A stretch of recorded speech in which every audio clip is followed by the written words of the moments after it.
Hi everyone, it's Grant Abbott speaking, and thank you for coming along to this session. We've got so much to go through in such a short period of time, so I'm just going to be banging it out. I want to show you all my strategies, how to build a moat, build a castle.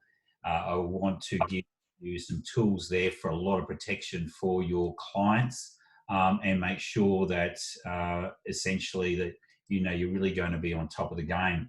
What we're going to be looking at is the new field of succession, asset protection, and also estate planning, which I call SAPEP.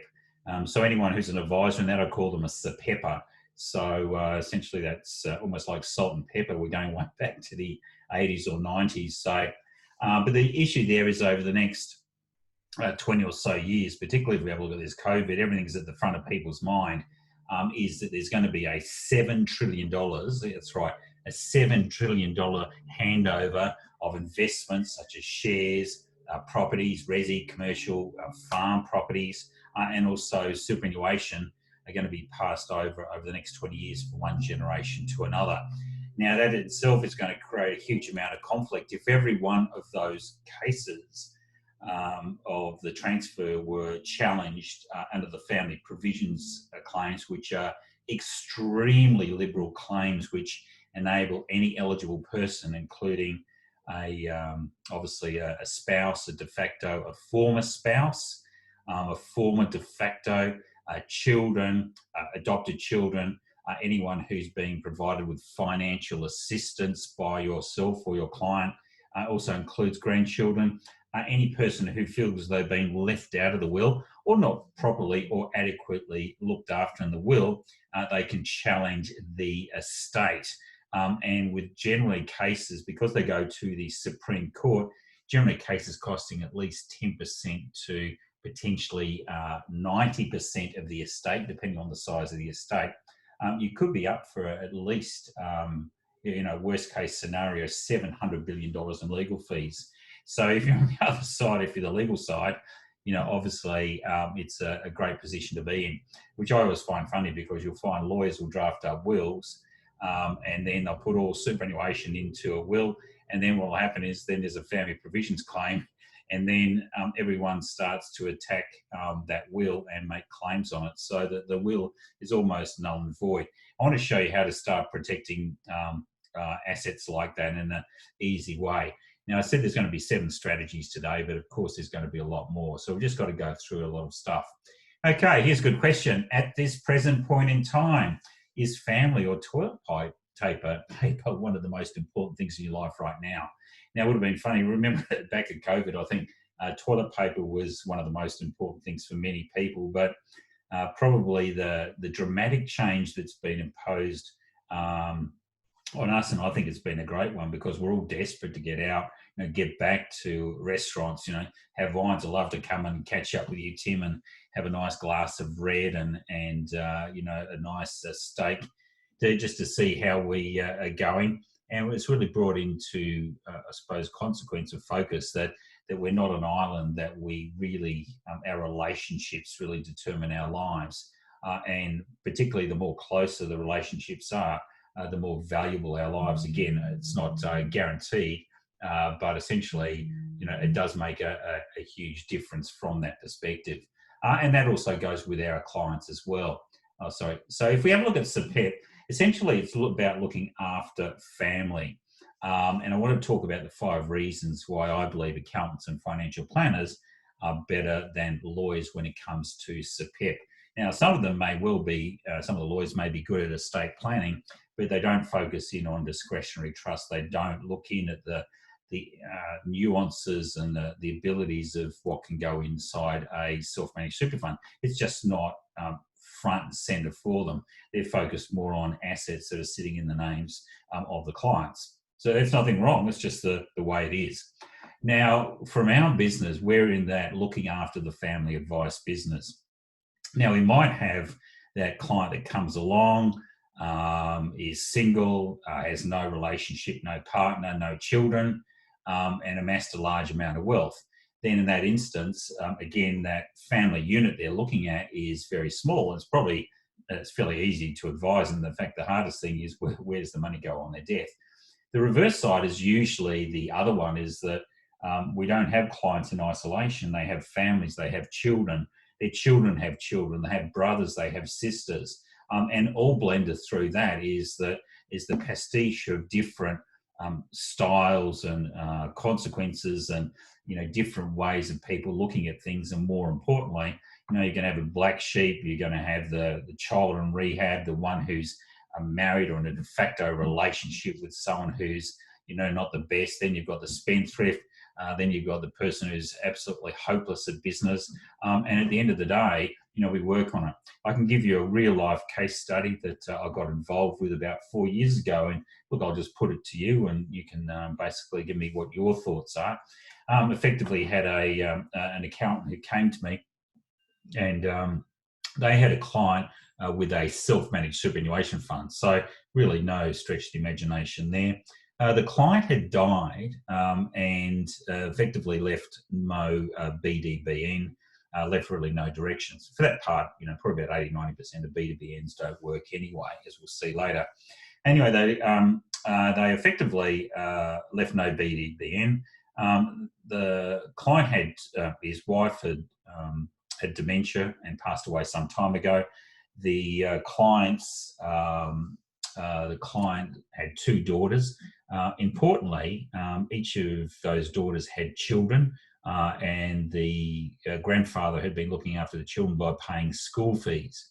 Now, what transpired from there is that there were 2 daughters, one who was obviously older than the other, and as a consequence of this, there'd been a family provisions challenge made in New South Wales, which actually can attack self-managed superannuation funds by the youngest daughter, who hadn't seen a penny of the $1.6 million, which was to be paid out of the self-managed superannuation fund.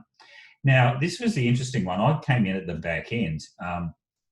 And so Dad was effectively out of the equation because he'd passed away. There was no, Mum wasn't there. So it was a corporate trustee, and effectively there were no directors at that stage. So what transpired is, on the advice of the family lawyer, who was in their mid-70s, basically the eldest daughter, or the lawyer and the eldest daughter, were executors of the estate. So what happened is the lawyer, the accountant, I don't know why the accountant got involved, and also the eldest daughter all became trustees or directors of the corporate trustee. Whereupon they then paid out 1.3 million of the 1.6 million to the eldest daughter, who was obviously a director of the corporate trustee. Now, unfortunately, that daughter then went and acquired a coffee shop, employed a lot of her friends on cash basis, and the coffee shop went down pretty quickly. And then the other daughter who'd been left out was now starting to make a challenge.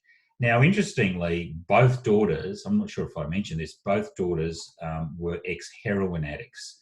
So I'm not sure what was going on there, which is one of the reasons that Granddad was actually paying the kids' school fees, or the grandkids' school fees, because in that instance, he couldn't trust giving the money to his daughters. Now, surprisingly, when I got involved and I had a look at it and started going through the documentation, the first thing I would have looked at, and I'm sure you would have done as well, is that we looked at the corporate trustee. So you look at the constitution and find out, well, if the last director effectively has died, who then can appoint the next directors? So when we have a look at that, obviously the accountant wasn't an executor, the lawyer and also the eldest daughter were executors. So you'd think, well, under Section 17A3, they could be appointed as directors, but that's not the case. Just because you might put that in the estate, you've then still got to use the Corporations Act, and more importantly, go to look at the Constitution to see what happened. And in that instance, the shareholders had to appoint the directors. Now, the shares of the company were held in the estate. However, the executors hadn't done anything around the shareholding. So the 2 people who were going in and were acting on behalf of the corporate trustee were never appointed as directors, and that included the accountant as well. Now, that raises some interesting issues, because the payment out of the estate going down to the daughter, who then squandered it, effectively was illegal. Because there was no one with power to make that payment, effectively it was illegal, and as a consequence of that, the Commonwealth Crimes Act could apply to that payment. Because effectively, they've all been involved in aiding and abetting the theft of the money from the self-managed super fund. Certainly, that would be a great negotiating tactic for the other daughter's lawyer to latch onto. Look, I don't know what would have happened. I don't know what happened, because after I let the accountant know this, I never heard from them again, obviously. But you can see there, and I see this day in, day out, and Tony Anamoulis, who's my partner from Abbott Mourly, also sees this, and really from that perspective is it's just a common occurrence. So we've got to be very careful on that. The smarter thing would have been that when the client died, because all those children obviously was paying school fees, looking after their living expenses, all those grandchildren would have effectively been dependents or financially dependent upon the grandparent, and it would have been better for him to do pensions to each of those children. What I would have done is a pension which was non-commutable, with a minimum pension amount and perhaps a maximum pension of, say, 10%, payable up to at least age 25 or 35, because the last thing you want to do is give the carte blanche to obviously either of the daughters, if the children were under 18, and their children or the grandchildren under 18, for them to go and spend it or commute the pension. So you leave it as that, and the rules in relation to children and only be able to take pensions up to age 25 are that they relate to children, not grandchildren. So those ABPs that we built for the grandchildren would have been perfect, and that would have been an ideal, unique, and very protective solution compared to what was clobbered together for this particular instance by the family lawyer. And I think that's one of the instances that we've got to really be on top of it.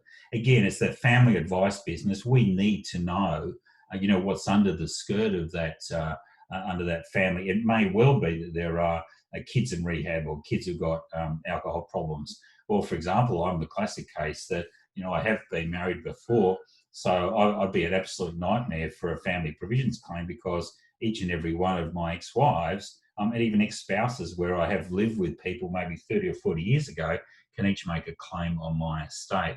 So you've got to be very careful about that. And again, it's not that they're left out of the will, it's just that they're not getting what they believe that they should have.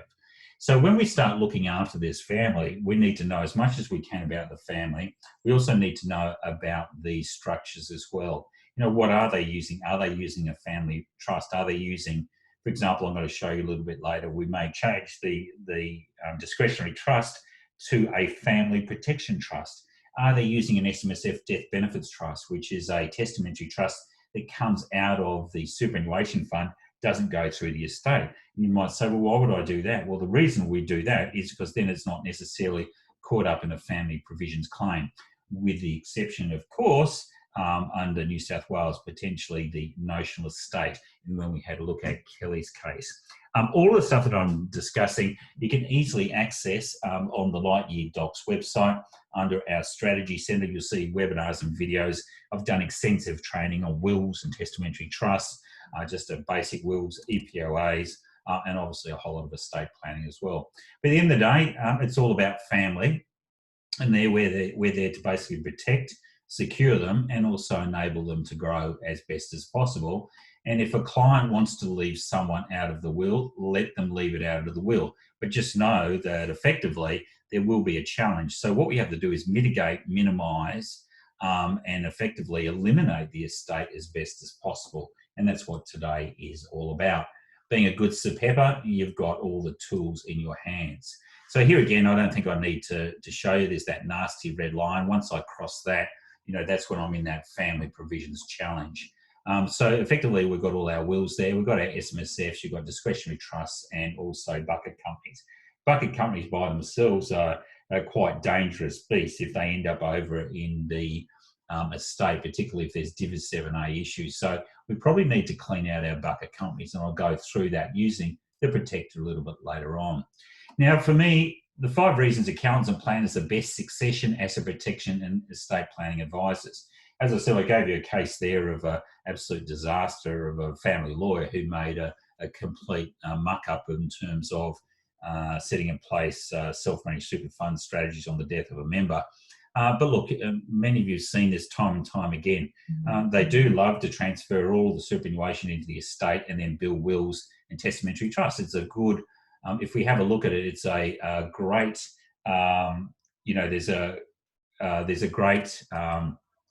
there's a great ability there to really make the difference from that perspective. So for me, look, lawyers can do a great element, but they're not skilled in self-managed super fund or superannuation laws.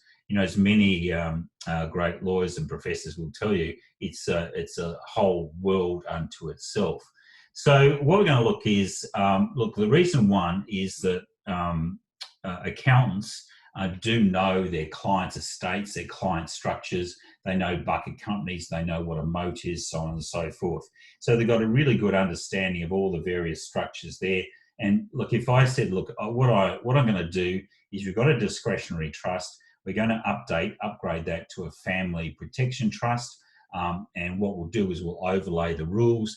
There's commissioners ruling on that would not be a resettlement. There'd be no CGT consequences. I point to where that is. It's very easy for an accountant and also a financial planner and also potentially a lawyer to consider that. But see, if the lawyer's only ever involved at the back end when someone goes to them in terms of a transaction, being a will in the state, they're not going to necessarily know about that. I know many of you have come back to me and are extremely surprised that when you go through or the client goes through that estate planning process, the lawyer, that issue of Div 7A doesn't come up. The issues of UPEs don't come up, and quite a sizable impact they may have on the estate. So when we have a look at that, and also control of the companies, etc., which we want to have a look at. So when we focus in on that, reason two, as I said, lawyers lack tax and knowledge of discretionary trusts, and particularly SMSFs.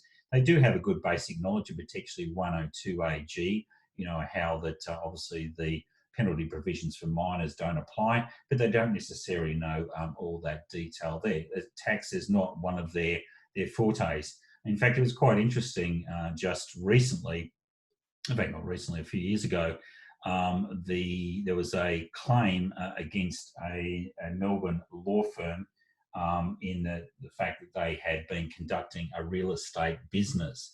It's the same thing. For example, if a lawyer tries to conduct a financial services business, effectively they will end up being pinged. So we've got this little quarantine happening around there.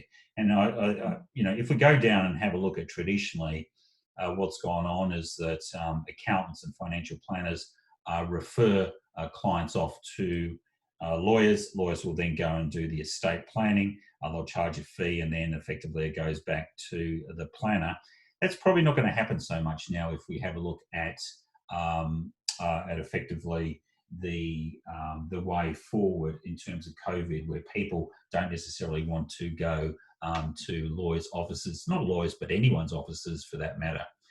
Importantly from that one, Kim, the moat effectively, when we have a look at it, is a structure that we build around our clients' affairs, and I'll talk about that fairly shortly. Also, when we have a look at accountants, we find that accountants and planners have long-term relationships with clients. So it means they understand, what their clients and more importantly, what their family means.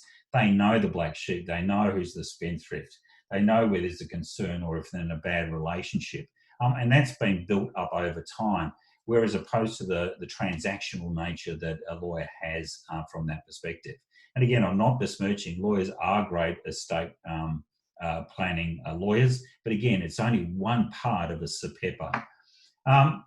Trusted advisor, I won't go into this, but I've got a good article there that lawyers are very competent, but in terms of warmth, they rank alongside prostitutes. And there's a good article from the Australasian lawyer around that. So if you need that, that's quite a fun one. And again, reason 5, it's the whole family. So that when we're starting to build, and when you, as a SAPEP, you start building, for example, SMSF wills, the protector, the moat, all of these things for the client, at the end of the day, you then actually have to go down to the next generation, ensure they've got all their EPOAs, all their wills in, functioning. And even if we go down to the grandchildren over 18, making sure they've got their EPOAs. So it becomes a whole encompassing all family affair. And again, I would say that this is a great basis for all of our, when we have a look at it for all of our advisors. Darren, so when you mentioned family protection trust in preference to traditional, are you referring to the leading member discretionary trust? Yes, Darren, that's a good point. So I'll talk about the leading member trust. Last week, I rolled out the family protection trust, which is basically the same as the leading member trust. But what we're doing is we're giving it a new nomenclature, which will be important for the protector. So when you see the protector family protection trust inside the protector, where you can set it up, that will be the relevant case. But thank you very much for that, Darren. So where do accountants and planners stand in terms of legal advice? I've got a letter from Tony Anamoulis, who's our head partner at Abbott Mourly. Are you there, Tony, at all? Hopefully he's on the line. I'm here. Okay, so you've done a quite extensive letter of advice, which I'll show, but you've put down here actions that are legal services and actions that are not legal services, because we always get this question as to what can I do, what can I not do, when should we come to Abbott Mourly? Do you want to give a really succinct summary of that while I put the letter up on the screen?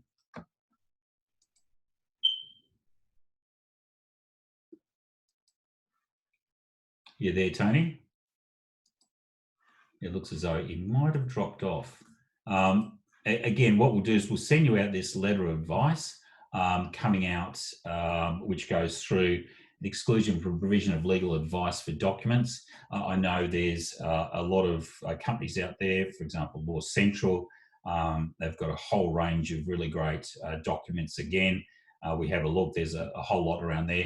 The difference between LYProtect and many others is that we use a lot of strategy automation, which I'll show you there.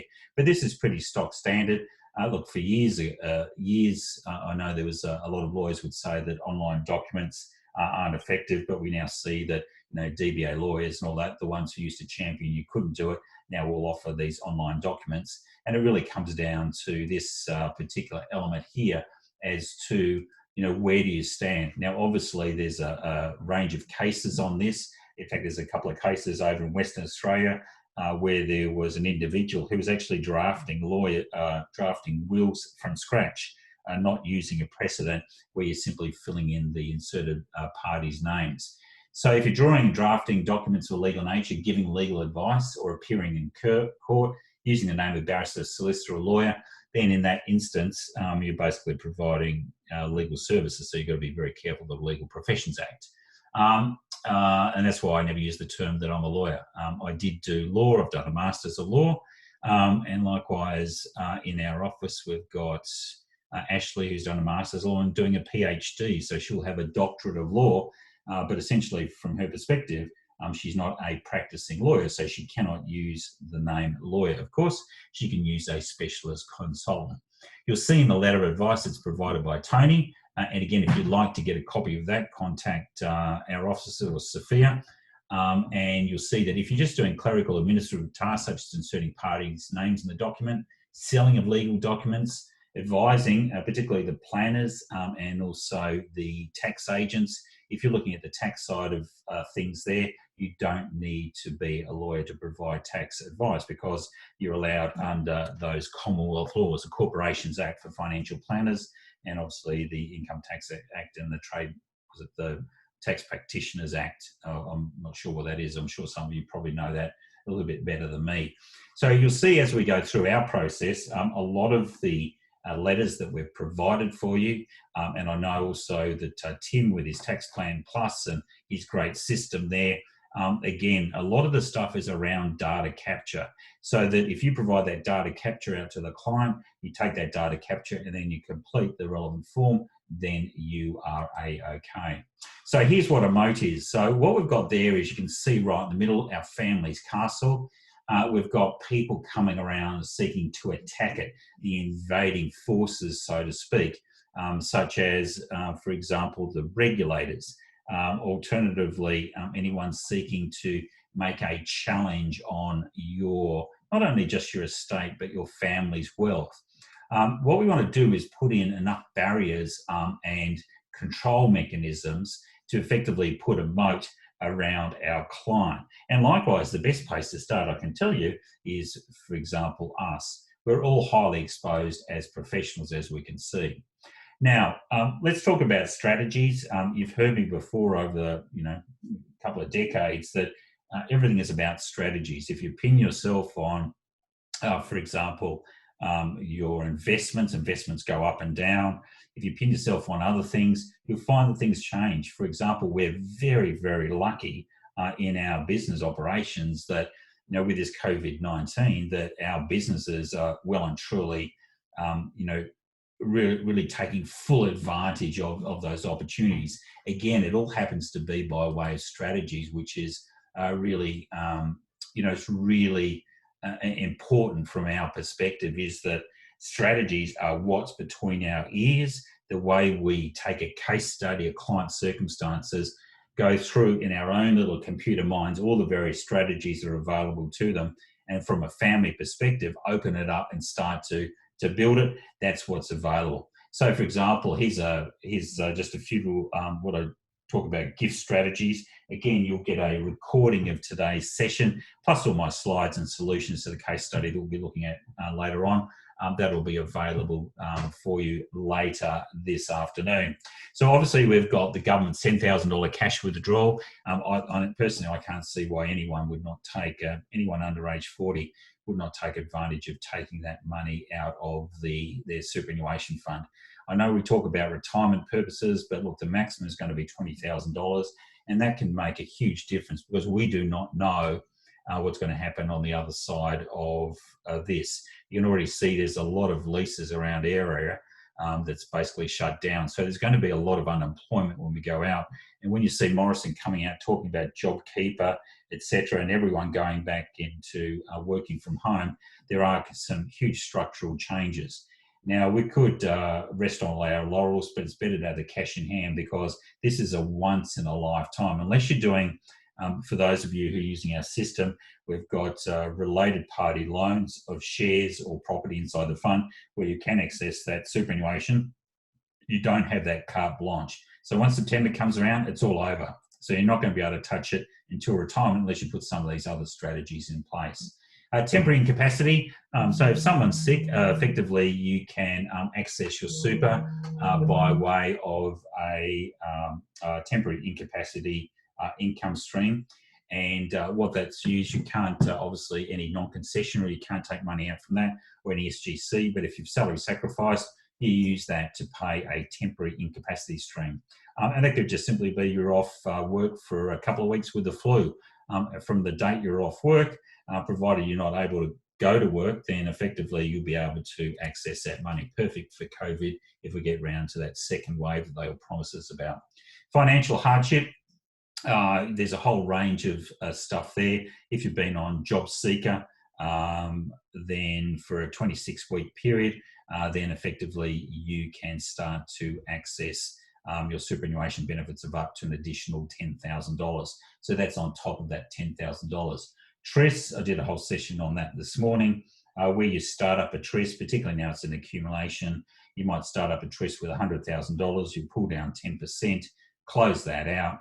Later in the year, if you need another $10,000, if you put extra contributions in, let's say your balance is only $90,000, then you start up another TRIS, then you can pull down another 10%. So again, the TRISs are really flexible, but the preservation age for TRIS is now getting very close to age 60. So once we turn age 60, if we've given up one form of gainful employment, such as if I'm a doctor, I've given up as a locum or a VMO for one of my hospitals I work at, then I'm deemed to be retired under the SIS Act. So that's regulation 6.017. So again, ABP is better, but TRIS, if you need it, then it's there. Loans by an Smsf to a family trust or company, you'll see on the Lightyear Doc site, we've got a whole range of all-purpose loan agreements there.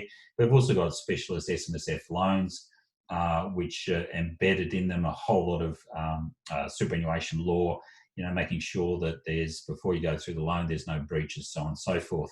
You can't lend to and it was originally put in place, a SMSF loan, but someone wanted to lend from an SMSF to a third party. So from that perspective, you can lend to a family trust or company. It will be an in-house asset, so you've just got to watch that 5% rule. So if you've got, for example, $1 million in the fund, then you can lend a $50,000 or $49,900 effectively to a related party trust. It could be a child's or grandchild's vehicle.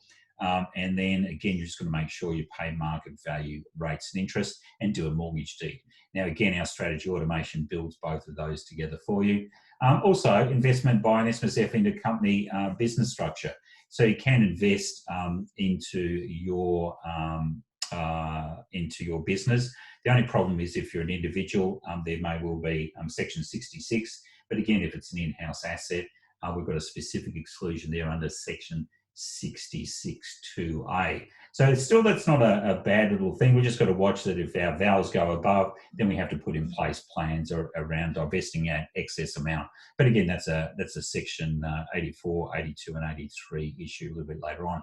But there are a couple of things. So there's 5 strategies there to access super than we want. And I gave you another one, of course, that if a client wants to put in, say, $100,000 in non-concessional, don't even think about doing that. The better thing to do is if it's going to go into ETFs or shares or property, then if that $100,000, put $50,000 by way of non-concessional, the other $50,000 by way of a related party loan, and then go and buy the shares. We've got a whole system built for that, the strategy automation on our site, and then effectively from that one, what we can do there is at a later point in time, that loan is now owed to us, and then we can recall that at any point in time from our superannuation fund if we need be. Preferably keep it there for retirement, but if not, then pull it out if we need that money.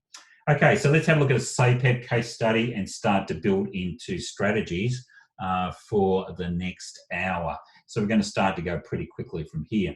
I've got John Smith, who's a 60-year-old doctor with his own practice and also a locum at 2 local hospitals. Remember, I just covered that SIS regulation 6.017. If he gives up one of his VMOs or locums at those local hospitals, after age 60, he is deemed to be retired. And then at that point in time, all of his monies will be treated as unrestricted non-preserved.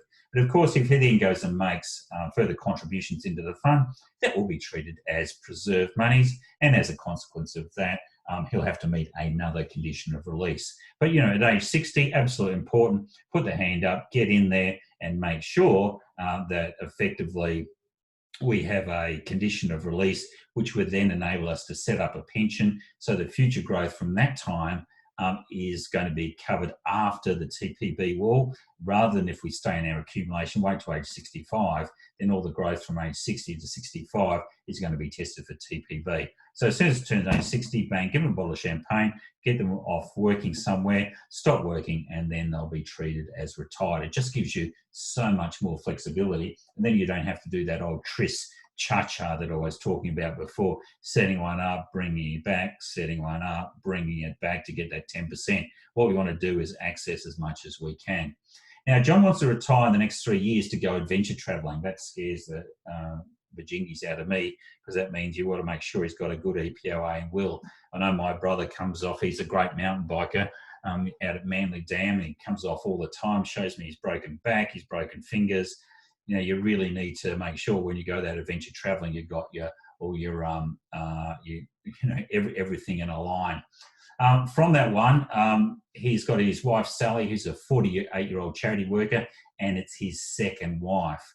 So once I see second wife, it scares the bejingies out of me.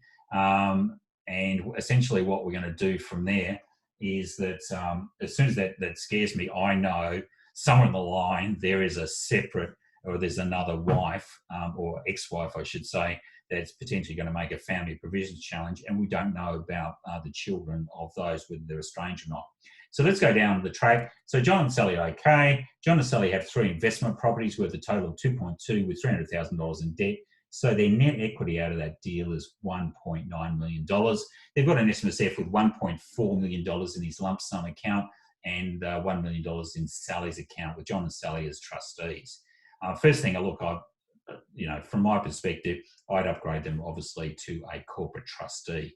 You'll probably see, I'll talk a little bit later, I'd make a leading member corporate trustee of a self-managed super fund. In fact, I'll probably even go a little bit further. Now, if John has Sally's EPOA, and you'll see our specialist one a little bit later on, in there you can tick a box and effectively it gives John the Sally's superannuation trustee role in here, or as a director of the corporate trustee.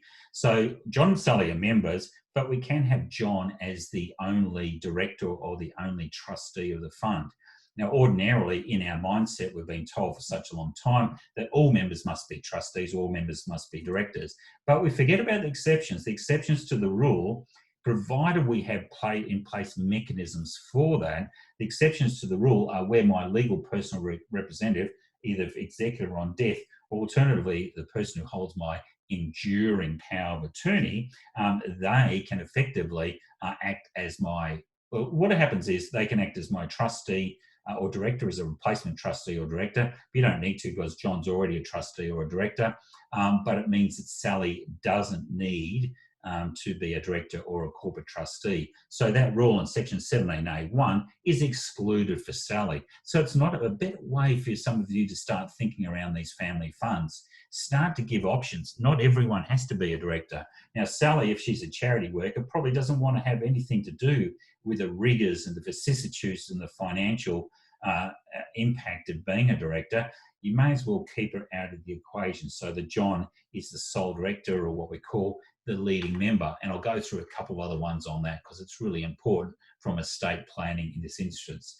They live in a $2 million mansion with no debt with their disabled daughter, and the house is owned jointly with no debt. So, that's not a bad one there. Now, when we have a look at it, we've got John and Sally have 3 children. We've got Max, who's age 35. He's a successful stockbroker, and according to John, he's John a chip off the old block, so he knows his numbers. He's a super smart. Lives in Sydney with his wife Zelke and 2 children, Ben and Moisha, aged 12 and also 10. So they're all bloodline children of John, so that's fairly important. And you'll start to see when we go into the Family Protection Trust, the leading member trust, essentially the beneficiaries of those they need to be bloodline or lineage of the leading member. So if John is the leading member, then we're stuck fast on making sure that anyone there's a distribution to can only be the leading members. Now, of course, if we throw it out to the estate, that can't be guaranteed, obviously, because if they are eligible persons, they can make a claim. But if we start to pull everything in and pull it through the self-managed superannuation fund or through the Family Protection Trust or the leading member discretionary trust, then we're in a good position. Now, secondly, this is a worry here. Sarah, who's a 32-year-old doctor working country New South Wales and is estranged from her father.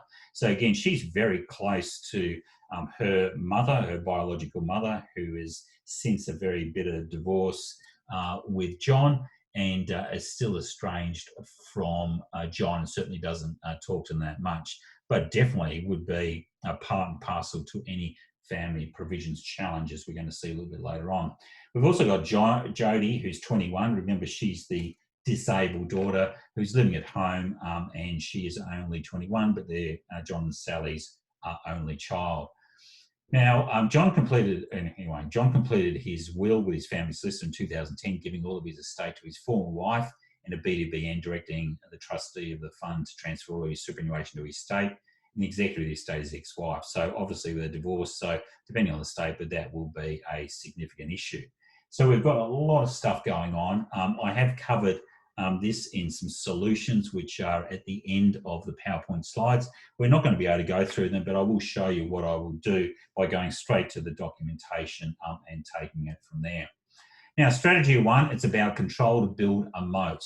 As I said, so when we have a look at it, we have a look at our structures. Remember, we've got our trusts, and that may be a family trust, a discretionary trust, family protection trust, SMSF death benefits trust, or a leading member trust. It doesn't make a difference what it is. So we've got that structure. Generally, it's going to be the appointor who controls that trust. They have the ability to appoint and remove the trust.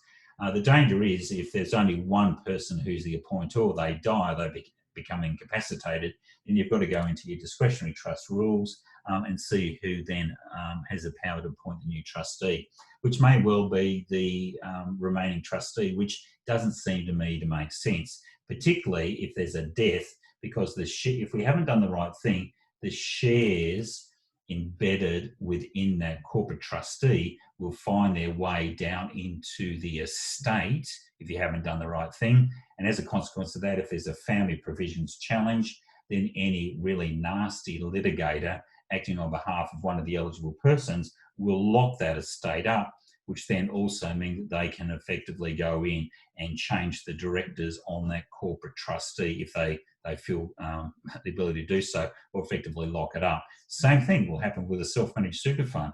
I mean, you have a look at all the ones you've set up, we've all done the right thing, and there's now 58% of all self-managed super funds have got corporate trustee, but lo and behold, we've got just members holding the shares of those, which ends up they're going to go into the estate, which then results in them being subject to a family provisions challenge. Not with a leading member, which I'll cover a little bit later on, corporate trustee. So what we want to do is we have this, if I have a look at the appointor, we've got the first appointor. Now, what will happen is if there's an attack on them personally through litigation, potentially creditors, family law, you can't get around family law, I've found, but you can at least try to put a moat around it, so it makes it very difficult for the other lawyers. But death and also dementia, in those instances, if the appointer wants to retire, we need to have a succession plan. The way I explain it to clients is it's just the same as the British royal family. We all know the Queen. Now, if something happens to the Queen, whether she abdicates, which is resign, she becomes non-compos mentis, which I don't think is ever going to happen with that lady, or she dies, then immediately it passes to the next in line in succession. Again, the skill about being a SAPEP, a succession, asset protection and estate planning advisor, effectively is to understand that line of succession. So for us in the British royal family, it's going to be Prince Charles. Now, if Charles is not around or has died, then it immediately goes to will. And really, there's nothing. I mean, Harry can't complain about it. He can't Prince Andrew can't put his hand up and say, look, I should be the next in line. It just doesn't happen that way. That's the way that the monarchy goes. He has no rights or entitlements to actually sue for that. I think that's really important. Now, again, if William is not around, then young George would step in to be the reigning monarch of the British royal family. And for those of you who know a bit of history, you can see obviously Queen Elizabeth stepped in at a very early age into the equation. So it's quite interesting to start to bring that concept of the royal family into client situations. And it's not a bad idea to talk to clients that you're building a royal suite of documents for them. Again, that succession is a big idea. So when we start to look at it from a discretionary trust, we want to have, of course, the first person who's the appointor, and we call them a leading member appointor or leading member family protection appointor. So they're the first one. If something happens to them, they resign or they retire, it then goes down to the next person, and it may well be joint in that instance. But again, the more control we have by keeping it singularly, the better off it is. Now, if something happens to them, it then goes down to the next one. If something happens to them, it goes down to the next one. Again, it follows that beautiful line of succession for British monarchy as well. So we can start to apply that also with our discretionary trust through our appointorships.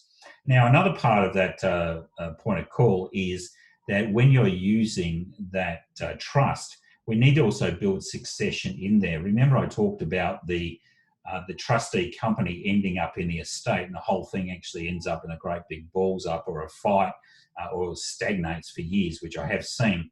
What we there is our leading member appointor effectively is the only one who holds the shares of the trustee company. Rather than have individuals, I'd always go down the leading member discretionary trustee company.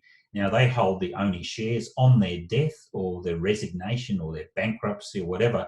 Those shares are immediately cancelled, and a new suite of shares are then offered or given to the next leading member on their appointment.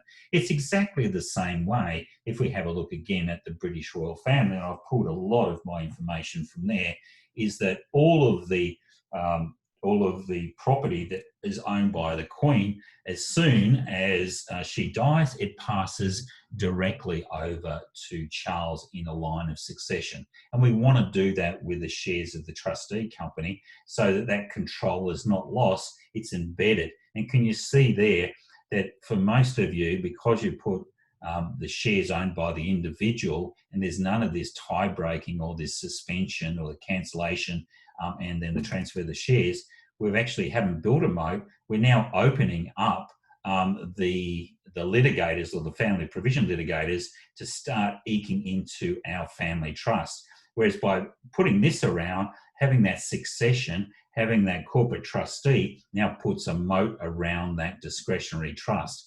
And that's particularly useful in all circumstances, given also that not only when we have a look at death, but incapacity. Alternatively, if a member retires because they're getting attacked legally or by the regulator or potentially under family law action, if they then pull out of being a leading member, you'll find that what happens is the leading member is the principal beneficiary of the trust.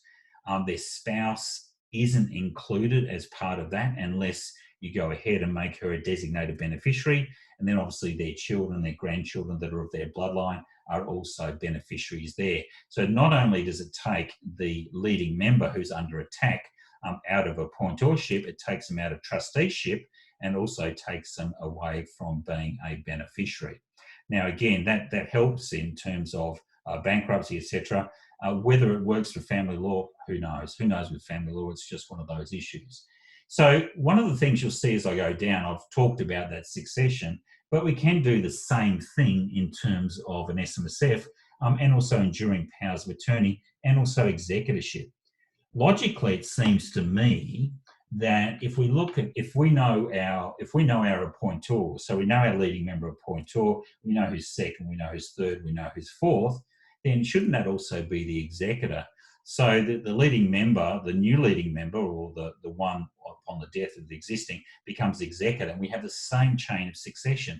Enduring powers of attorney, exactly the same applies there, and SMSF's exactly the same there. So it seems to me, the more we can control and have the same person or persons, because you can do joint in charge of the whole process and dynamics, it now starts to strengthen and really move that moat into gear. So strategy 2, protecting the family from birth to death. I've talked about all of this with the succession. So leading member is basically a hybrid of appointor and employer. So we talked all about that, SMSF. So again, that's fairly strong.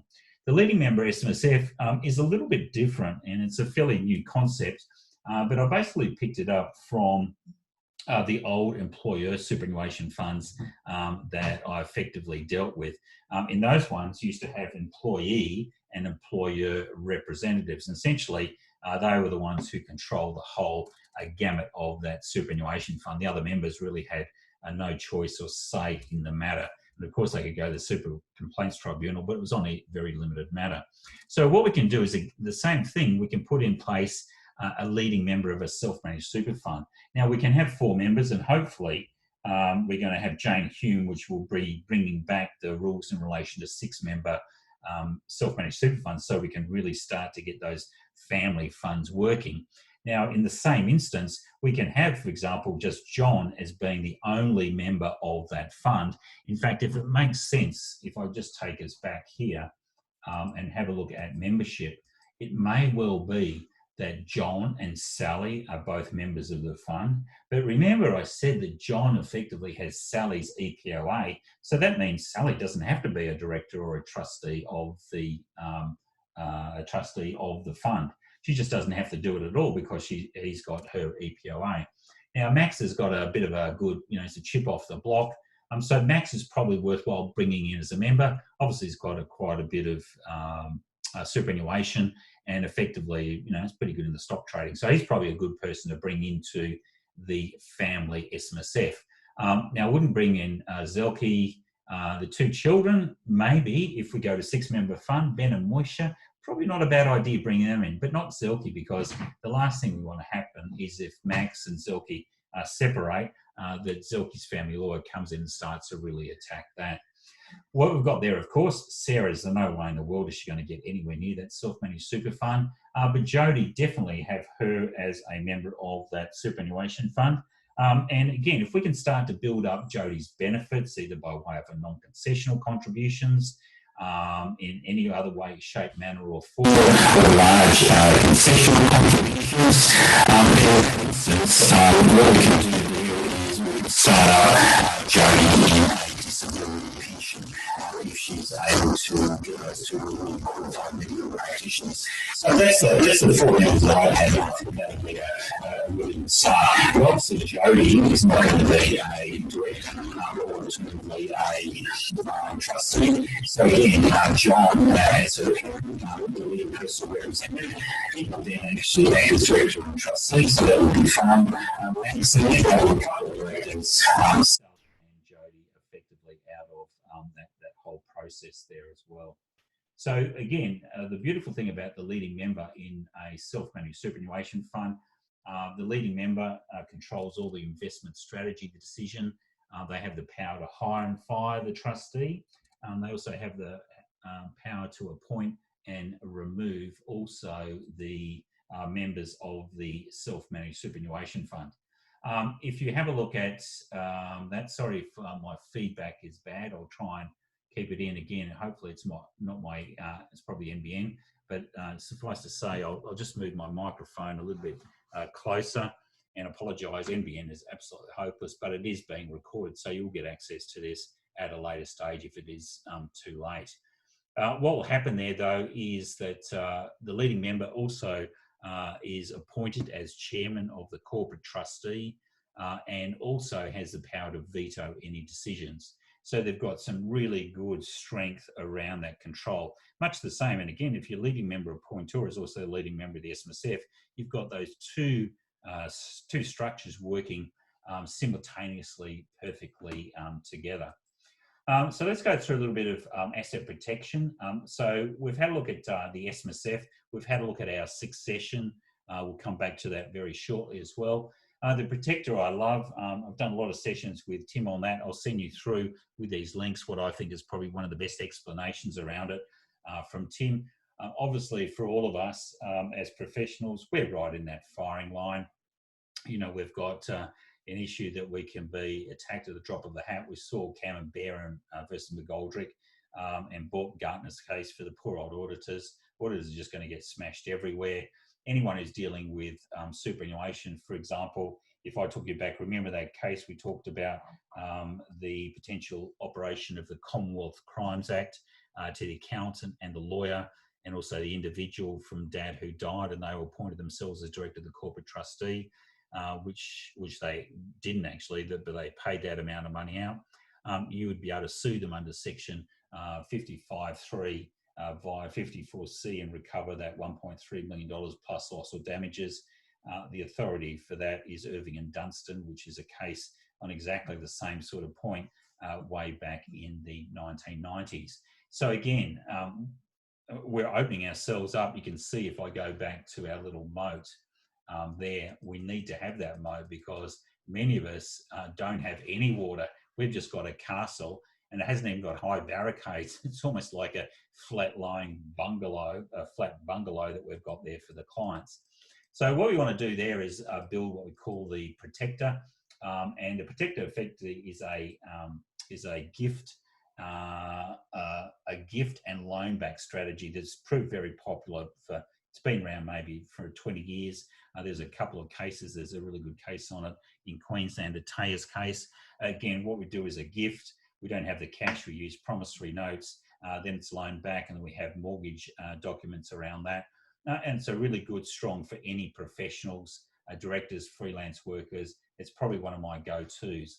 Now, the good thing about the protector in that instance is that effectively what we need to do, and there's a letter on the protector up on our site, please go and use it. There's also a data capture. What we want to do is work out our net equity for it. So to go through, if I just do a quick up look, I would do a protector. I do a joint one for both John and Sally. So if I go around here, I've got a protector here, and I have a look there. I've got investment properties worth $2.2 million, $300,000 in debt. So my net equity on that is going to be $1.8 million. The SMSF I don't worry about because that is its own asset protection mechanism. In fact, it's the best asset protection mechanism in Australia at the moment. And they've got a $2 million mansion with no debt there. So effectively their net equity is $3.8 million. So what I would be doing is I'll be setting up a family protection trust. And from that family protection trust, which is again, just follows the same format that I talked about before for that leading member trust. That family protection trust, obviously John would be the leading member appointor. That would then obviously go down to Max. Remember, we're trying to protect against his ex-spouse, anyone taking action against John. All the equity would then reside in there. We then have a couple of properties. In fact, we'd have 3 mortgage deeds, one for their mansion in Sydney, and actually 4, and for the other investment properties as well. So we do a mortgage over those. It's register the mortgage, and then basically you're off and running. They can still keep all those assets. There's still the principal place of residence exemption if they want to trade out, but essentially that equity is no longer there. Now, the beauty about that is that when we come round, and if there's a family provisions challenge, then effectively they can do a family provision challenge as much as they want, but if there's no assets there, they all reside in these family protection trusts and also SMSFs, then effectively they're out to lunch. And no lawyer who operates on a no fee basis is even going to have a look at that if they understand that it's all been shielded. Now, to me, the protector is the biggest moat that you can get around. So again, have a look at that. I'll send you through the video of Tim there. I haven't got time to do that because I want to put all of this stuff together for you. But essentially, when we have the family protection trust, as I said, limits it to lineage or bloodline, so on and so forth. But again, it's very easy to do, doesn't take long on our strategy automation system, but more importantly, it's a very high value revenue earner from that. Let's start to go into estate planning before I start building the documents for you. I want to show you one I did this morning in a training. For those of you who look at it, will there be a mosquito? John, thank you very much, because of the water around the castle. So you got some years ago, the specialist lawyer set up a charge over company assets and first mortgage back to the senior shareholder. Will that strategy work? Look, it's not a bad idea, but again, it's something that I'd have a look at. With notional estate, yeah, you can go back 3 years in New South Wales if you set this one up as well. And generally, the protector isn't going to help you around the trustee in bankruptcy unless you've been like 4 or 6 years out. So obviously you can't do it for COVID now. But again, as we go down the track for our professionals and looking at what's just gone on, absolutely important to do that. But our family provisions, in terms of all our other states, that idea of notional estate doesn't apply. So thank you very much for that one.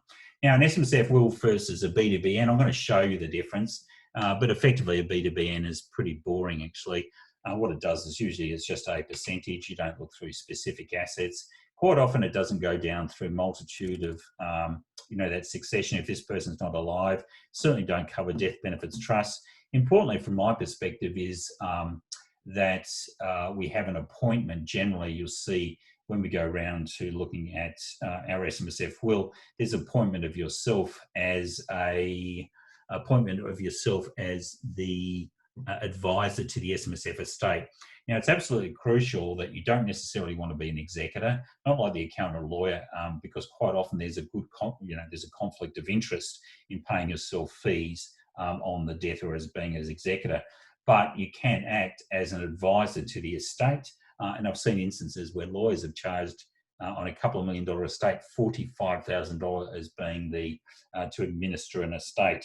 And I'm sure many people have seen that as well. So what we're going to do is make sure that we are appointed. If it's in a will, it's not guaranteed. It's more like a letter of wishes. However, in an SMSF will, which is a set of binding death benefit directions, which is the full protection of the Commonwealth Crimes Act. Then it's a contract between yourself and the trustee of the fund and future trustees of the fund, and effectively, if they don't go ahead with that, then you can sue the trustees for recovery of wages and salary. SMSF dependents, we talked about that a little bit later on. Obviously, in this particular instance, if you had a look at Max and his family, Max, Zelke, Moisha and Ben, if you had a look at those guys and he did pay a family allowance, it's probably not going to apply so much to Max because, obviously he's a very successful stockbroker. He's got enough brass in his own name. It's going to be very hard to show meaningful dependence or financial dependence for a financial dependence for Max, but certainly in relation to Moisha and Ben, if we had a family allowance or an allowance for both of those, such that the allowance is to be used for living fees, expenses, school fees, holidays, all of that, because their level of lifestyle is higher than would they be financially dependent. Obviously, the disabled daughter is financially dependent automatically in terms of that, and also the 25 year age cutoff for any pension that we put for her doesn't apply for a disabled daughter. Look at meaning of dependency. I've got you get these slides. Go and have a look at this private binding ruling. Look, it's probably the best thing that I've seen since sliced bread, but really opens up who is a financial dependent, bearing in mind that if we've got an adult child, probably Max is going to be hard. I'd love to get Max if that's possible, because when the money's come out of the SMSF, we don't want it to go to the estate, remember, we want it to come out of the SMSF directly. In that instance, then when it comes out, if we can show that they're financially dependent at that point in time, then at that stage, they would be classified. There obviously won't be any tax on the taxable component. There's been a couple of cases around that, Malix Falls, and again, have a look at this private binding ruling as well. Set up the family allowance contract. You also see on our system, you do a dependency declaration as well, and you meet those sort of requirements. So that's pretty crucial.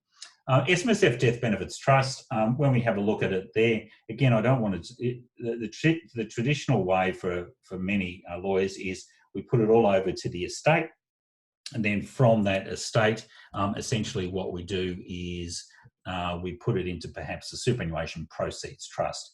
So it's just basically there for the dependents under the SIS Act, which would be adult children, and anyone else who was a financial dependent. Rather than that, what we can do is there's a mechanism that we've built whereby you can set up a SMSF Death Benefits Trust, which is essentially a leading member trust, and that enables the monies to be transferred down there. And you'll find under Section 102 AG of the Income Tax Assessment Act, there's actually specific provisions in there as well for minors that you can build it out of the superannuation fund.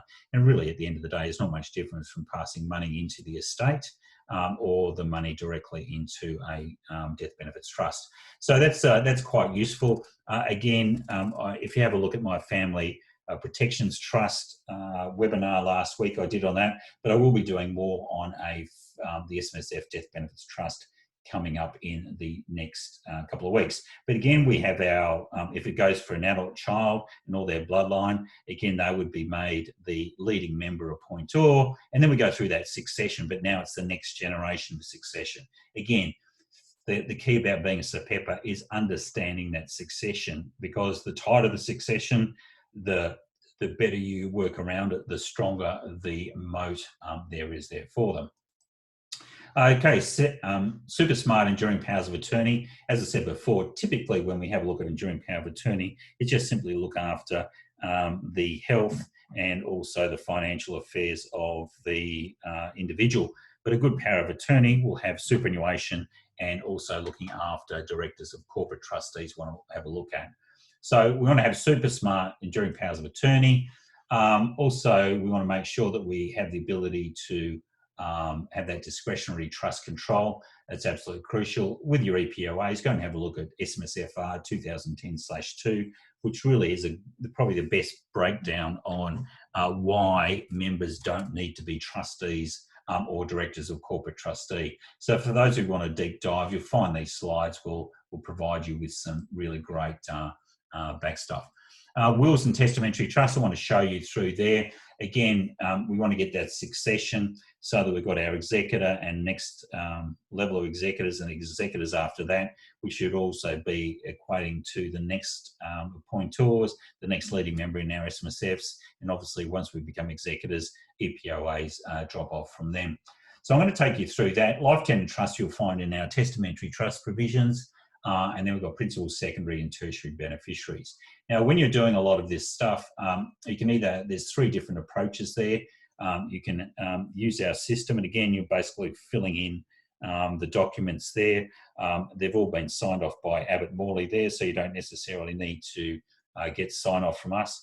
Alternatively, many people would prefer to deal directly with us. So you go and prepare all the documents. We then, once you've done that, you've done on a data capture from the client.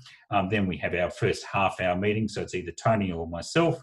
We have the first half-hour meeting with the client. We'll go through the data capture. We'll go through the will and the testamentary trust, or you'll see we'll go through the moat with the client. And then we'll fix up anything. And then the second half-hour meeting is an execution meeting with Tony, so that there'll be signature or get recorded, be signed with you, obviously go through the execution process. And then from that perspective, it then goes down to, goes to Tony, where he'll sign it, put it in his vault, and then basically you are off and running. Alternatively, there's the third, the fully complete strategy. Or by the way, on that one, if it's a mirror set of documents for husband and wife, then the cost is $795 for that particular service offering, which is pretty useful. Alternatively, you can still go through that whole process if you want just to collect all the information, and then we deal directly with the clients, and then we just use our standard charge out fees. But what will happen is, because you've done all the administration showing the trust structures, SMSF's getting all that, then there's an administration fee there for you of 30%. So let's just jump out of here. We've looked at, as I said, there's all these case study solutions we'll go through. What I want to do though is actually show you the site. I did one a little bit earlier for us. So I'm up here. You can see this is our estate planning section here. You've got the protector there. You've got that, remember that dependency declaration that I talked about before, the family allowance agreement. You know, we're trying to make them financially dependent. You've got EPOAs, smart EPOAs there. You've got your SMSF will. You've got a combined document, your EPOA and will. And then we've got this special one, which is you've got the will with testamentary trust. And then what I would do, particularly if you're on our subscription model, which is ridiculously cheap for this. When we have a look at it, find on the front page, and effectively we're launching this today, is that if you don't want to have companies, obviously if you're doing companies, a lot of discretionary trusts and a lot of other SMSF stuff, then you might not want it. But if you just want to focus and really be a SAPEPer, then you can go on to the LYProtect. That gives you unlimited documents from all the ones I just showed you in that estate planning. So you have full access to that. But you can still use all our other documents, which are only $99, or things like investment strategies, which are $49. There's 2 hours of training per month just on SAPEPA stuff. Unlimited documents, as I said before, and also technical support. So you can contact me or anyone at Abbott Mourly, and there's no cost on that as well. And of course, you can always upgrade to the full suite. So to me, it's crazy. So these are all the stuff you can do. You've got the moat there. So when you're doing a moat, there's plenty of place. I'm going to do one I did this morning just to show you. I go into my dashboard. My dashboard there has all my vault. So if I've completed a prior document, it'll basically sitting there, and I've got an ability to go back and change that as many times as I want. You've got your profile. If I'm a new document there, all I have to do is just pump that up, and then you can see I'm back on that home page as well. So what I can do is, from that perspective, that takes me right back to the start. I'll go back to my dashboard. I've got the vault in progress docs. You'll see as we go through, whenever you start a doc, you might have to go and get further information. So just save along the way. You don't want to lose it. And then it goes into your in progress docs. Invoices, for example, you can see these are all the documents that I've done this month. I'm an unlimited membership, so I can do as many as I want. Doesn't cost anything. But you can see there, traditionally $99, $49 for investment strategies or contributions. So you can see I've actually got some pretty good value made just out of all of these documents. Back to the dashboard there. You also see the strategy center. Strategy center is really important. There's a couple of key elements there that you need to have a look at from that perspective. Let's wait for that to open up. So there we go. So I really apologise. It's my NBN, which is hopeless. I should have gone to my ordinary one and taken it from there. So when I have a look at my support centre, so it's not what I want. I'll come back. I'll show the strategy support centre if I have a look at that, which is basically up here anyway. You'll find all you have to do is be registered and you can access that. Website and webinars and training videos, which are crucial. Buy-sell agreements, property development I did a couple of weeks ago. Wills and EPOAs. Have a look here. Accountants advising on wills. This is some great stuff in here. How if you're advising just in terms of a lot of SMSFs, you don't necessarily need to be limited license. If you can look at that, you'll see here as well. There's a lot of stuff on moats. The protector I've got here. Where is that? So asset protection. So again, I've got one here with Tim Munro. I'll send you through, which is fantastic. So let me just go through. The other one that I wanted to show you is also we've got up here in our strategy center a whole lot of letters that you can use for your clients with data captures. For the protector, we've got ones there on why upgrading client deeds, investment strategy, why you must do that, how ours is mapped against the Commissioner's guidelines. There's a lot of stuff there on leading members, leading member case study. If you want to get further into that, which we all will, enduring power of attorney, will data capture. And look, I've got the COVID one in there as well. So what I'm going to do is I'm just going to go into my vault. I worked on a client this morning, so one of our new subscribers, took them through a 2-hour training session, went through a whole lot. Really smart, good guys. We went through an SMSF loan agreement. Remember I talked about that before. Looked at doing corporate trustee and deed upgrades through an automation. So it takes about 5 minutes to upgrade both of those. Account-based pension, and now I'm going to look at the moat. So all I have to do is I've got 3 things. I can come in and change it as many times as possible. You'll see here, effectively, I've already done 2 changes on the moat. So it's all recorded exactly when it's changed. I'm going to relaunch here. And then we're going to go into the system. Now, I love this system because it's what I use remember that 3rd section, when we take control of the whole affair, you get paid 30%, we get paid 70%. From that perspective, from my elements, with that Lloyd, with the SOAs, yep, we've got SOAs coming on, 3 of the SOAs probably within the next month to 6 weeks. So let's go through here. I want to show you here. This is what our system looks like. This is Abacus Next, Hot Docs, great platform. You'll find that they're one of the top, they're on the NASDAQ, one of the top software, practice management software companies for lawyers and also accountants in the States. And then what we've got here is, what we've got, I don't know what's happening here, sorry. So when we have a look at all of this, we've used that system. So what you're doing is you're getting a robust platform with a wraparound from us that effectively really makes it easier for you.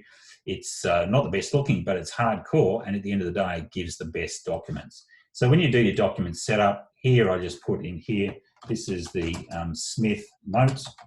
If you want, you'll be given, everyone can get a white label. You'll be given a logo tag. I'm going to use, because we've got a whole lot of legal stuff in here, I want to use the Abbott Mourly sign off. Then I just go AM001. Now the documents, you can see here, this is the suite of documents that you can actually choose. In fact, it's very hard to put them all on one page. There we go. So what I do is I go down and choose. So this is where automation comes into play. So I can choose my enduring power of attorney. For example, I could do over West Australia. I can do in New South Wales or Queensland. If I haven't set up a self-managed super fund, I can set one up at that stage for a family protection perspective. One of these, I will be inserting the protector into this moat. We'll make it even bigger. But in this instance, I'm doing a New South Wales enduring power of attorney. I'm upgrading, because it doesn't take me any extra time, I'm upgrading an existing corporate trustee. Remember, I had a look at that before, to a leading member. So the shares are cancellation, remember all that sort of stuff. I'm upgrading the SMSF trustee to a leading member. I'm going to do an SMSF will and last will and testament. Alternatively, I could do a will with testamentary trust. I'll just take you through the will and testamentary, ordinary will and testament. So once I do that, you can actually see, if I take these off, watch the left-hand side, this is the interview. If I take that off, it shrinks. If I take that off, and it means now none of that's included. So the idea is actually put all of these in, and then effectively at a later stage, you don't have to give all of these documents to the client, because there's 168 pages, and there's what, 1, 2, 3, 4, 5 documents, which are quite hardcore. So you might want to drip feed them out to the client. Now, the big skill is actually putting in the common parties.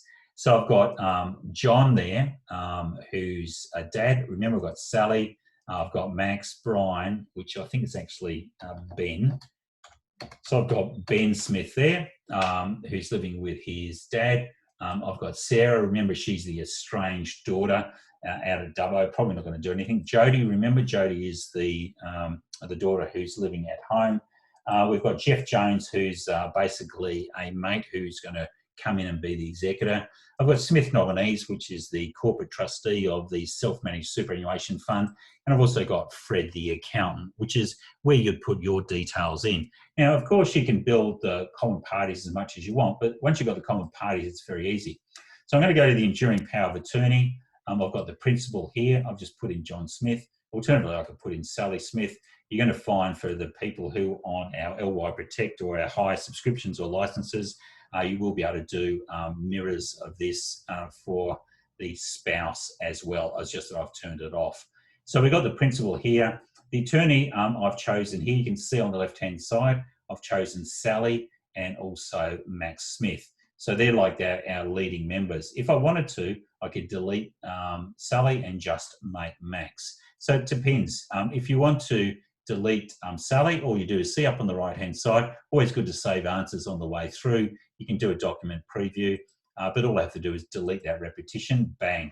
And then suddenly, when I have a look at it, Sally is out of the equation, or both of them are, and I've left with Max Smith as the only one. Substitute attorney, I've got Sarah. Well, don't want her, remember, she's the estranged daughter. So I'm going to delete her. And then what I'm going to do is I've still got Jeff Jones in there. I'm going to add another. What I'm going to do is put Sally in at that level. And then I haven't got any further from that. Now, the power of attorney, remember I talked about that. What I've got here is act on behalf of the principal for the superannuation fund, do anything on behalf, so we can act as a replacement trustee or director. We can also, where there's a sole director, or alternatively, even there are multi-director companies, then effectively the EPOA can be put in as an alternate director, which I'll show you through. When we start, upon signing the document, do you want to revoke previous ones? Yes. Unfortunately, in New South Wales, you need a solicitor to sign off, so Tony will sign that. So that's not a bad idea to do the EPOA, the SMSF will, and also the will and testamentary trust, if need be, sign off at the same time, get 3 for the price of 1. You can also see here, you can authorise my attorney to give reasonable gifts, confer benefits on my attorney for reasonable expenses, but then you might say, well, hold on, I don't want, I can put those 3 in there as well. Or I might say, well, no, I don't want to do that. And then you can put in terms and conditions. With a company, what I can do there is I've got the powers of attorney. So I've got the company name, the current directors. So I can put those in there. I could put John Smith, and then I could put Fred, accountant. So that goes in there. Legal elements, I put down there, it's a proprietary limited company.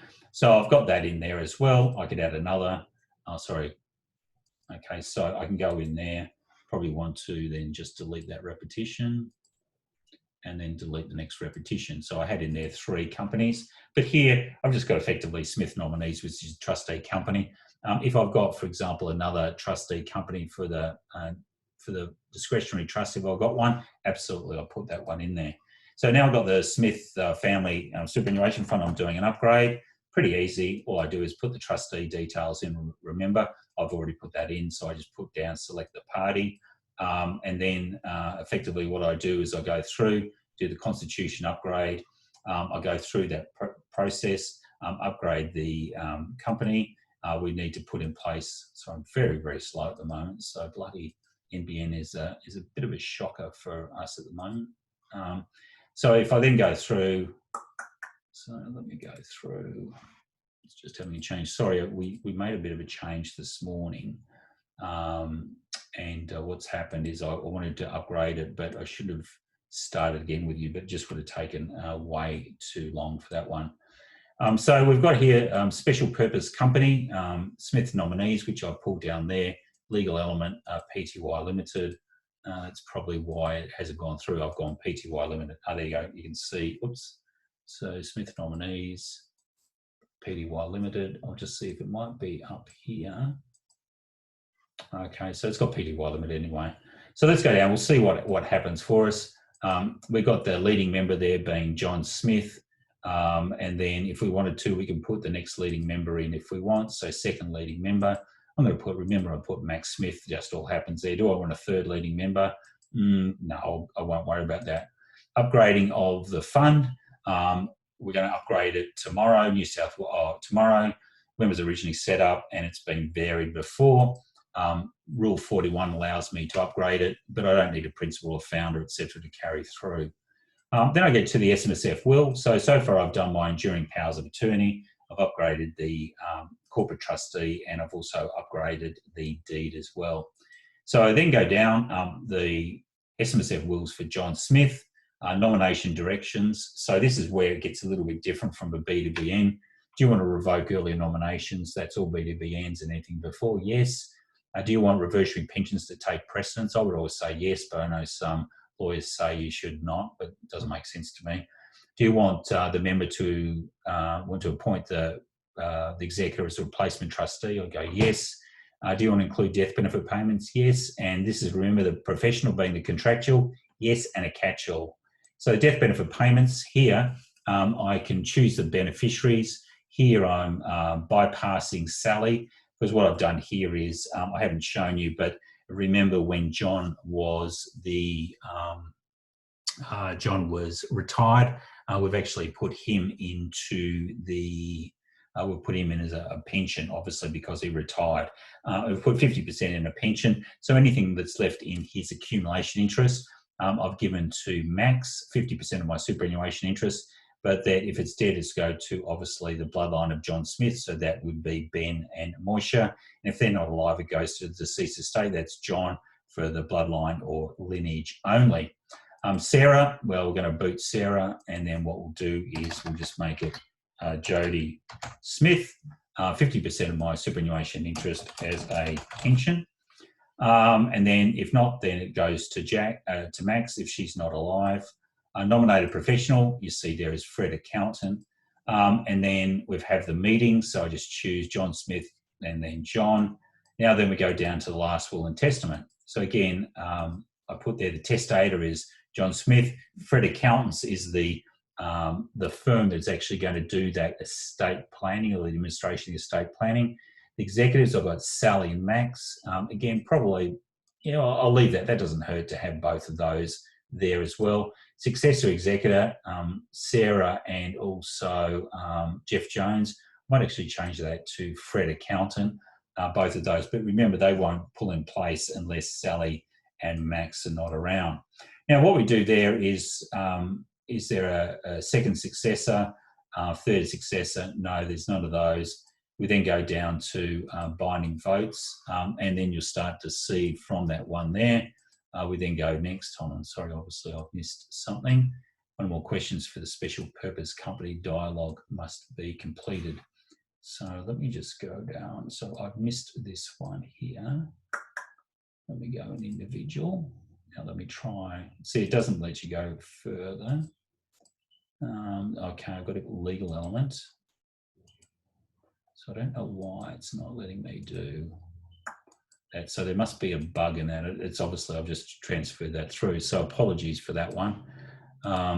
So if I go down here, then if I take you down here, I look at my binding vote.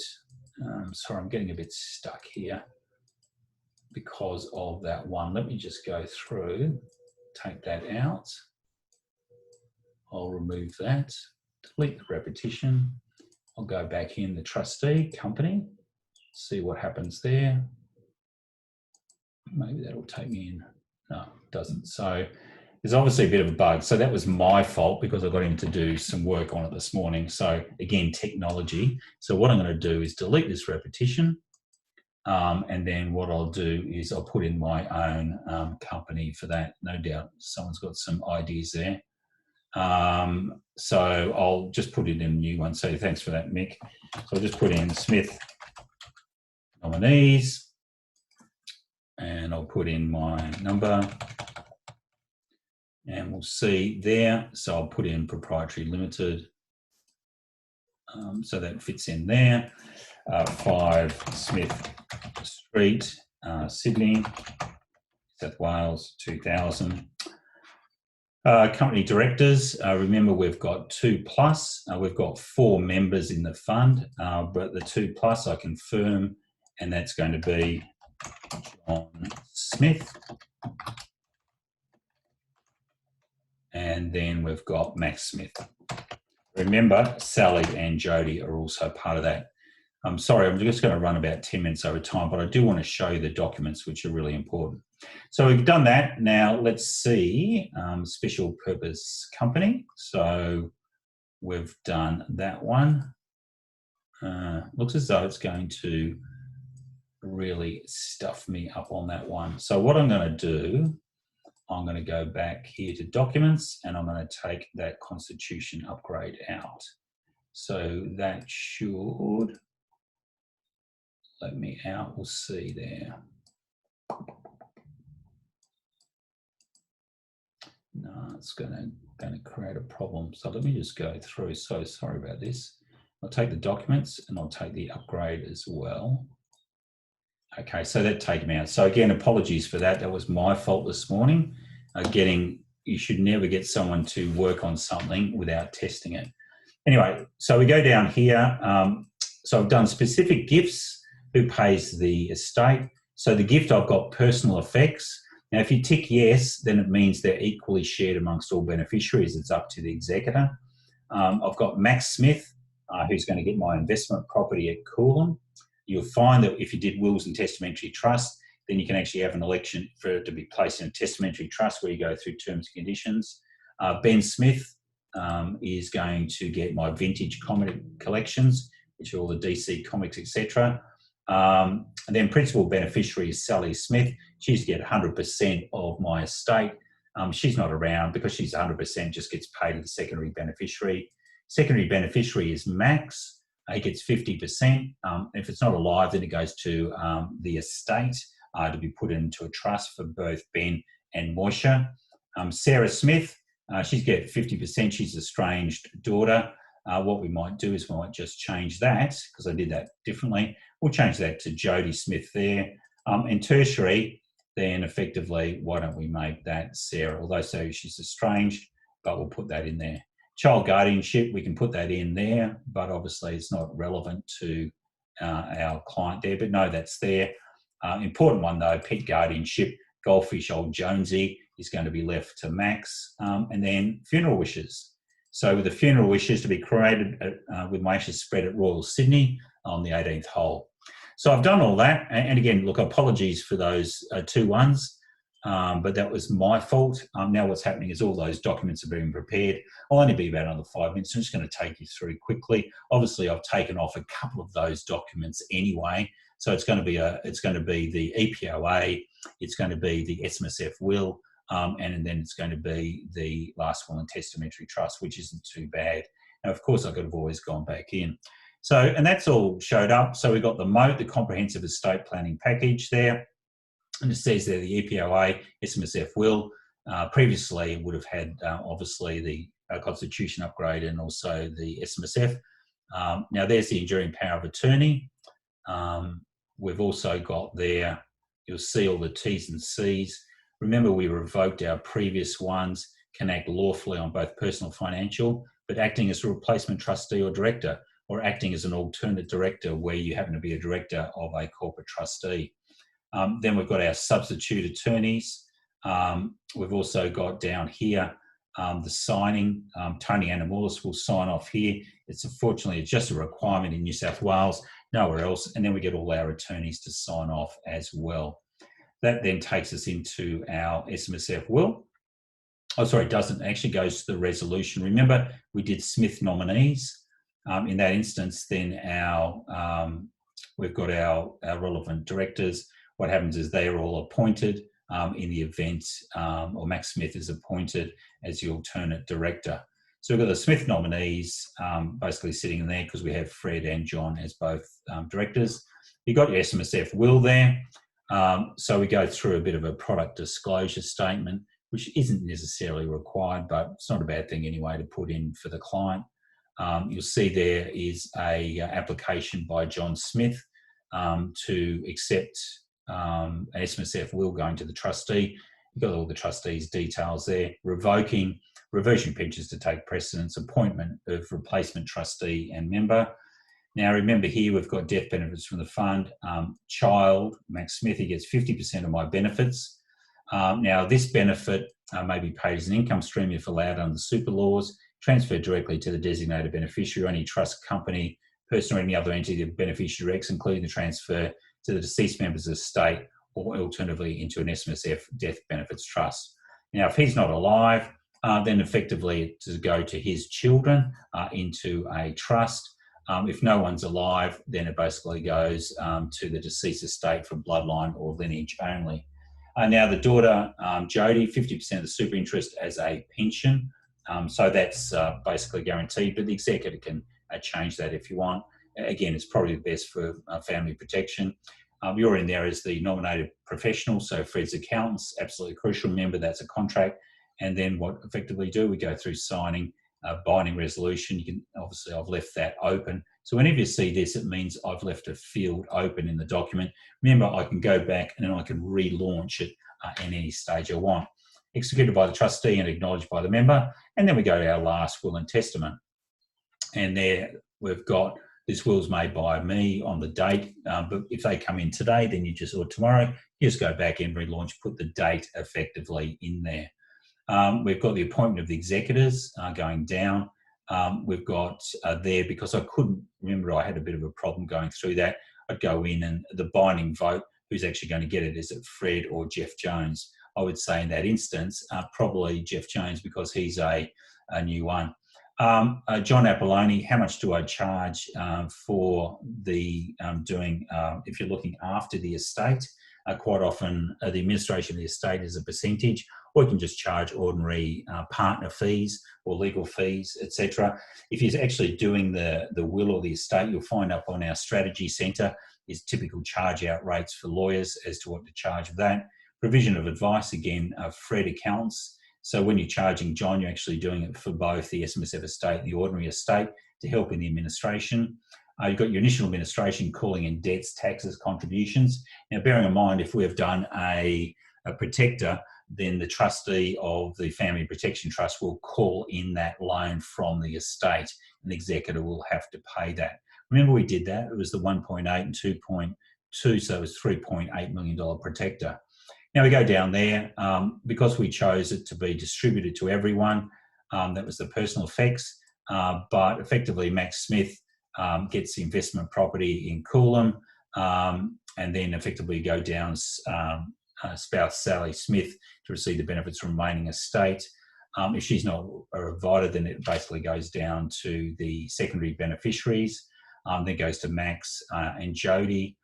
Then it goes to Max's children. If Jodie's not alive, then it's actually to go down to, goes back to Max in equal proportions. So as there's only one, it goes back to Max. If no one's alive, then it ends up going to, as you can see, what I've done is I've overwritten a lot of this, and there's been a bit of bug. Oh, sorry, it actually does. It goes to Sarah Smith, so that's the estranged one. Pet guardianship for Jonesy, and then the funeral to be cremated by Ashes Spread Royal Sydney.